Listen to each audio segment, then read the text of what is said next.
Azərselin 5 milyondan çox abunəçisi var. Və deyir ki, günə 1 manat ödəməlisən. Günə 5 milyon, günə 1 manat ödəyəndə gündə nə qədər eləyir? Gündə 5 milyon. Günü 5 milyona da aya vuranda nə qədər eləyir? Aya 150 milyon. 150 milyonda 12'ye vuranda nə qədər eləyir?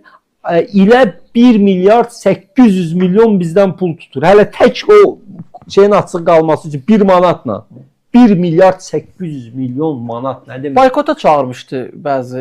Mən dediyim, baxın, biz danışmalıyıq bunu. Biz bunu danışmalıyıq vətəndaşlarımızla, tamaşaçılarla. Biz qərar verməliyik. Mənə belə gəlir ki, hər ayın birinci həftəsi, hər ayın birinci 7 günü, yəni indi bu keçdi, tam gələn iyul ayının 1-dən 7-sinə qədər heç bir vətəndaş, heç bir mobil operatordan 1 manat belə yükləməsin. Bir həftə dözək. Onsuz da dözə bilərik də, Wi-Fi ilə filan bir tər keçindirə bilərik. Həmin siz dözə bilərik. İnternet necə qalacaq? Yox, dözərik.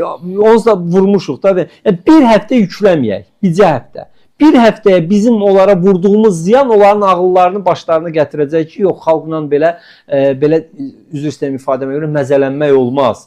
Fakt budur, istəyirsənsə də, budur istəmirsə. Biz də bir həftə səni çöktürərik, görək onda neyim. Biz hər ayda bir həftə heç bir, baxın, sıfır ödəniş eləsək, bu elə bilin 12 ayda nə qədər eləyir? 70 gün, o da 14 gün. 2 ay elə bil, bunlar 2 ayın qazancından məhrum olacaqlar. 2 ayın qazancı da biz bayaq sizdən minimum hesabladıq. Ən azı 300 milyon nə bilim pul eləyəcək hardasa. Bu kifayət qədər böyük rəqəmdir. Qoy çöksünlər, ağılları gəlsin başlarına, onda xalqı şantajla danışmasınlar. Bir xalqla məsləhətləşsinlər, bir xalq.